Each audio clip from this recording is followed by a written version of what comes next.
कभी कभी जो चीज़ हमें बहुत ज़्यादा चाहिए होती है वही हमें नहीं मिलती, क्योंकि ऊपर वाला जानता है कि हमारे लिए सच में क्या ज़रूरी है।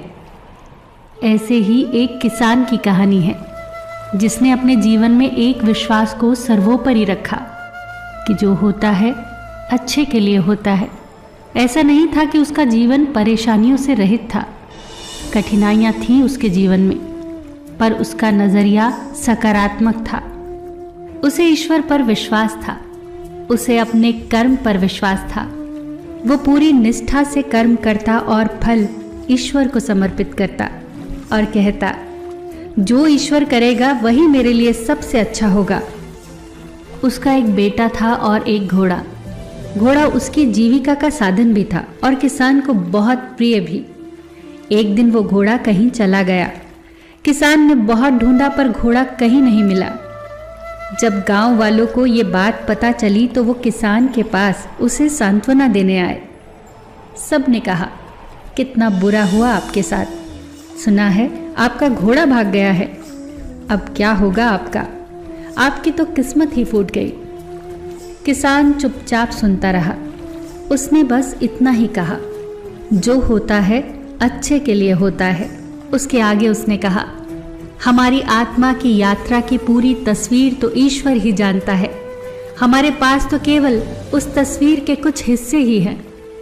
गांव वालों को इसकी बात समझ नहीं आई और वो अपने अपने रास्ते चले गए।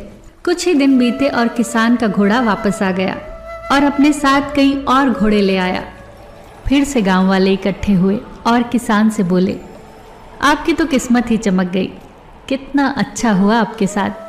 अच्छा ही हुआ जो घोड़ा भाग गया, वरना इतने सारे घोड़े कैसे आते। किसान पिछली बार की तरह चुपचाप सुनता रहा और बस फिर इतना ही बोला, जो होता है अच्छे के लिए होता है। हमारी आत्मा की यात्रा की पूरी तस्वीर तो ईश्वर ही जानता है। हमारे पास तो केवल उसके कुछ ही हिस्से हैं। गांव वालों को हमेशा लगता कि कितनी उलझी बातें करता है ये किसान, और किसान की बातें सुनकर वो सब फिर से अपनी अपनी राह चले गए। किसान का बेटा अब उन सभी घोड़ों को प्रशिक्षित करने लगा। घोड़ों को सिखाते हुए एक दिन वो अचानक एक घोड़े से गिरकर घायल हो गया और उसके पैर की हड्डी टूट गई।